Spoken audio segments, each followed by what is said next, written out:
Hello guys, I'm back with a new YouTube video. This time it is not about games, but instead it's about K-pop, which is at this point quite a passion for me. So I wanted to share my thoughts, my faves, my journey mostly, and my favorite groups and my favorite soloists and stuff like that. Because I love sharing everything that happens in my life in this YouTube channel, so let's start. First of all, I mostly listen to the girl groups. There are not much boy groups that I listen to, so I will mostly talk about the girl groups that I listen, or female soloists. I just wanted to inform you about it. So that's that. I just wanna go back to the root of this and how it all started. Back when I was in college, two of my friends from college were listening to Blackpink a lot, and I remember I used to hate Blackpink because they were like listening to Blackpink like too much when we were all together, and I was not used to the sound of K-pop, so it was not a fun session for me. But then after some time, I actually started showing interest in Blackpink. All of that was 2 months before Kill This Love came out, so they were listening to, you know, Do Do Do Do, Playing with Fire, Boombaya, and I think the first song that I actually started liking was Boombaya and Do Do Do Do. So I've started showing interest in Blackpink, and I just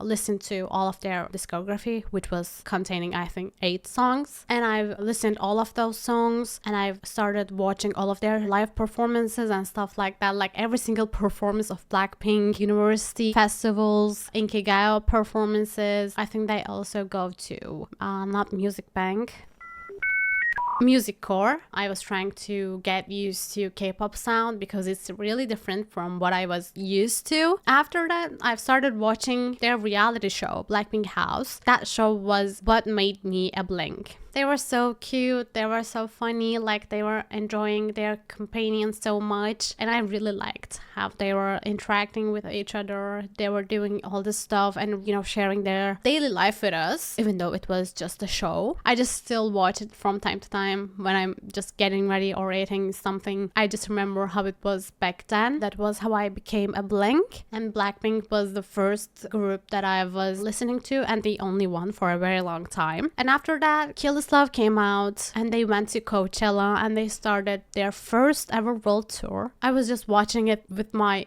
jaw on the floor basically. They were amazing. I think that was the first time that they got separated from K-pop and became global superstars, and I watched it happen and I was like amazed, and they are still amazing to this day. I still enjoy all of their songs, all of their new releases. The album was amazing. I was there, you know, and that was such a privilege to encounter all of those stuff happening, their growth and stuff like that. And obviously Born Pink, I watched every single concert video that was put on online on YouTube, on TikTok and stuff like that. So yeah, I'm still a Blink, and a very dedicated one actually. And after that, as I said, I showed interest only in Blackpink for quite a while, and after that I started you know, since they were AFK for a very long time, I started showing interest in some other groups as well. I think the first one besides Blackpink was Mamamoo. I think they're one of the best vocal group to this day. They are amazing. If you have never listened to them, just go and listen to their discography. Some of their most popular releases like Go Go Bebe and my favorite Starry Night.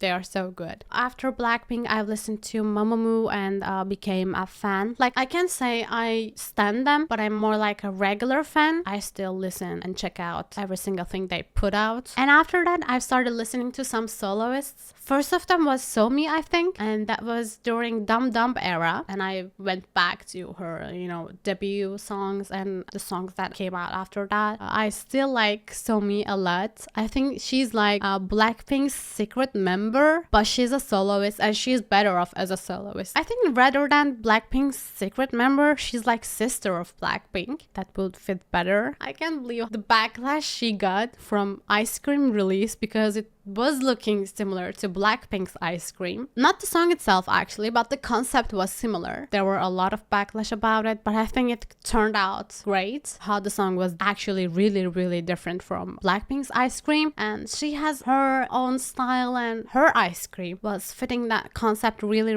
well, so I liked it a lot. And I also, I think, listened to Chungha and Sunmi at some point, and I still check them out when they make a comeback and stuff like that. And after that. The second group that I actually started studying was Twice. That was after Alcohol Free release, during Alcohol Free era. Actually, that was the first time I checked out their performance. I watched their encore stage. They were facing a lot of backlash because how they sound, but when I listened to their song and watched their performance and watched the encore, Gio actually kept me there, and alongside with her, Nayeon was amazing as well. They are really, really good performers. They sing really, really good. They sing pretty extraordinarily, so I like their styles. Like, they have some different styles from each other, but they work really well together as well. So these two main vocalists of Twice kept me in, and I've started listening to their most popular releases like Fancy, Feel Special, and after that The Feels, and I really liked that song. And there was Cry For Me, super releases from Twice. I was really happy to finally find a group that I can stand other than Blackpink, and they were actually making comebacks regularly. Like, I think they made 6 comebacks the year I started standing them.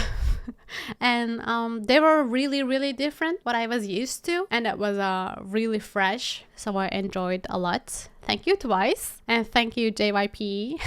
After that point, I started listening to most of the girl group releases. I always loved watching the live performances, Inkigayo, Mnet Countdown, stuff like that. I was just refreshing their pages, watching some of the new releases, new comebacks, whoever putting out a song, the new performances. And that's how I actually started digging deeper and deeper into K-pop world. Even though that contains mostly K-pop girl groups, I still gave chance to some boy group releases as well, like Stray Kids, BTS, pretty obviously because they're the biggest boy group in the world. They're not even K-pop anymore. Blackpink is not K-pop anymore, and BTS is also not K-pop anymore. They're global. So the first ever group that I've started standing from debut, they are aespa. And I still stan them, and I still enjoy their music so much. Every new release is like better from the previous one. That's what I like when I listen to some,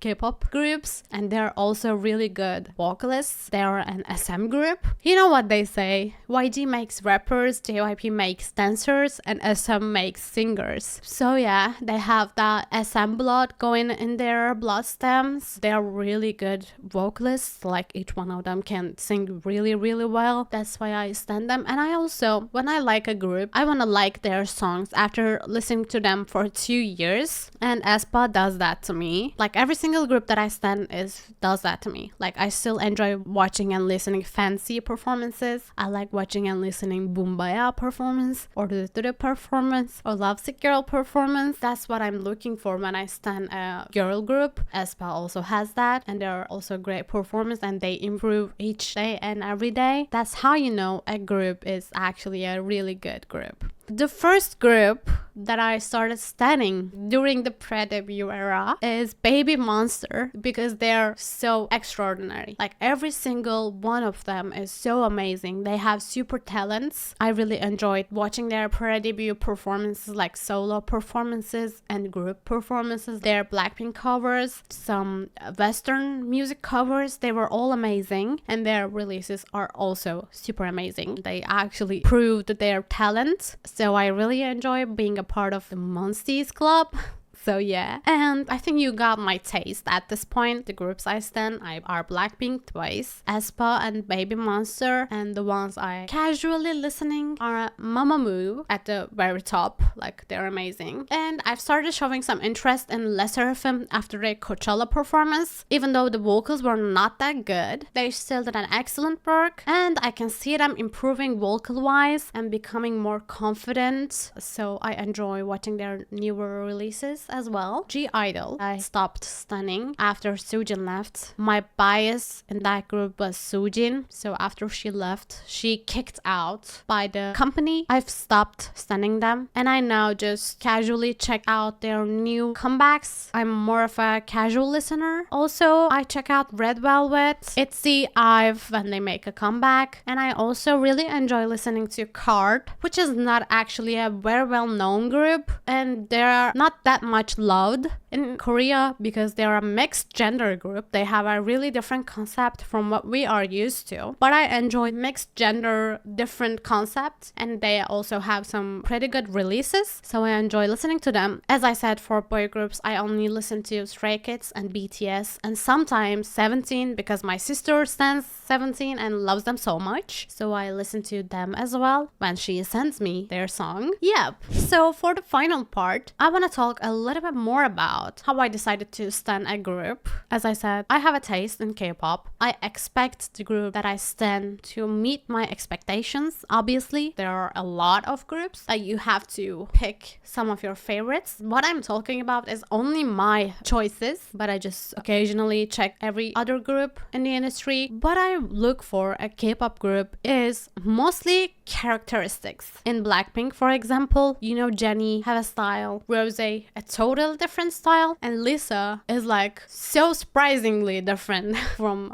the rest of the group, and Jisoo has her own taste, like own style, like more chill, like Flower, and Jennie has solo, but it's going a really different direction from that. She teased her new song with beats. Lisa is going a really different direction from the rest of them. She's putting a lot of Western music lately. They all have their own styles. And for aespa, Karina, more like swag, but also have some angelic area. And Winter is like a baby of the group. And Ning Ning has the best vocals, like a really strong, powerful vocals. And she's also really good at dancing, like she's a very dedicated performer. Giselle has like that swag you see when she performs, and she's improving every single day more and more. And for Twice, my bias is Nayeon. They have a lot of members, like they have 9 members, but when you go deeper, you see that they all have different personalities. They blended really well together and make a full group, and that's why Twice is also so successful. And for Baby Monster, they're so new. They're not even a 1-year-old group, but they already proved their talent. You can also see from their releases, they all have different personalities. They blended really well together, so that's what I like. And yeah, I think I covered every single topic that I want to talk about